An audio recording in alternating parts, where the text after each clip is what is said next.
8 сәуірден бастап елімізде президент Қасым-Жомарт Тоқаевтың бастамасымен Таза Қазақстан республикалық экологиялық акциясы басталған болатын.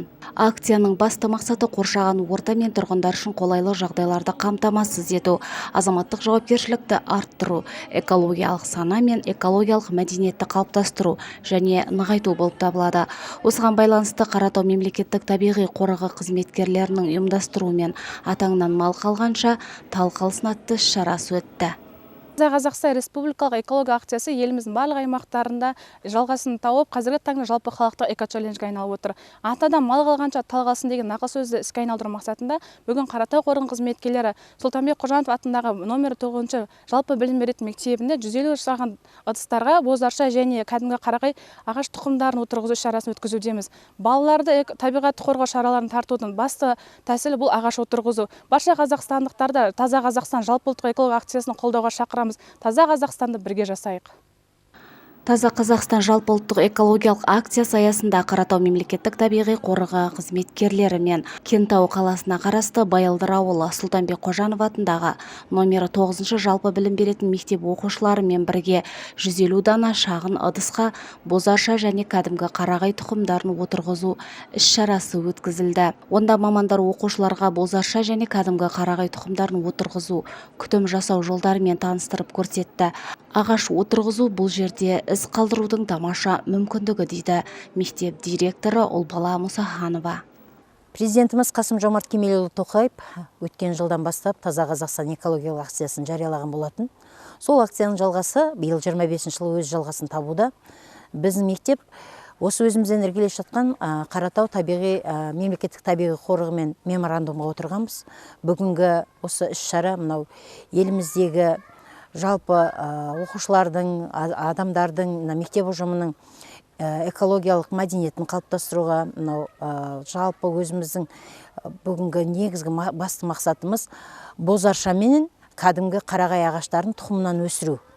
Бұл өзі осы мемлекеттік табиғи қорықтың мамандарымен бірлесе отырып, оны өсіру, күту, оларды жетілдіру мәселесімен тәжірибе жинақтамақшымыз. Бозарша, кәдімгі қарағай ағаштары бұл Қазақстан флорасында ерекше орын алады. Ол ауаны тазартып қана қоймайды, мынау табиғи тепе-теңдікті қалыптастырады. Экологияны үлкен, мына ауа мен судың таза болуы ағаштар оған үлкен кепіл. Осындай ағаштарды өсіріп, мектеп ауласын көгалдандыру, мына Байылдыр ауылындағы көптеген жасыл желекке айналдыру осы негізгі мақсатымыз. Осы мамандармен бірлесіп жұмыс жасағанымызға біз қуаныштымыз. Бүгінгі іс-шараның негізгі мақсаты осы, тағы да қайталап айтқым келеді, оқушылардың бойына, жас ұрпақтың бойында экологиялық мәдениетті қалыптастыру, Қазақстанның мынау өзінің экологиялық таза қалпын сақтап қалуға үлес қосу.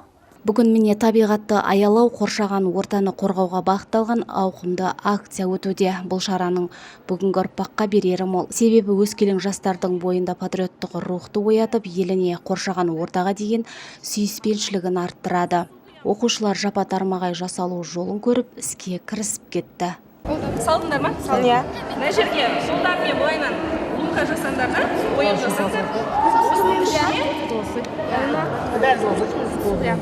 3-4 ұрттан салыңдар дағыны, жабыңдар, бетін кішкене басамыз, сосын су құямыз үстіне. Әкеле ғой. Құя бер. Төбіне тықсам. Дәнін бетіне шығармаңдар, балалар. Бүйтіп стаканды ұрмаңдар, бетіне шықты деп көрдіңдер ма міне? Ұрмаймыз. Мен Сұлтанбек Қожанов атындағы номер 9 мектептің оқушысымын. Бүгін бізде Қаратау Кентаудағы орналасқан Қаратау қорығымен бірлесіп, мектеппен бірге, яғни оқушылармен бірге боз арша және де кәдімгі қарағай тұқымын егудеміз. Қаратау қорығының мамандарымен бірлесіп, осы Қазақстанның флорасында ерекше орын алатын тұқымдарды егудеміз. Кейін бізде күзде тағы да осындай тұқымдардан ағаш егетін боламыз, және де Қазақстанның экологиясын жақсартуға және сақтауға үлкен үлес қосамын деп айта аламын, және де осылай дамыттыруға үлес қосамыз.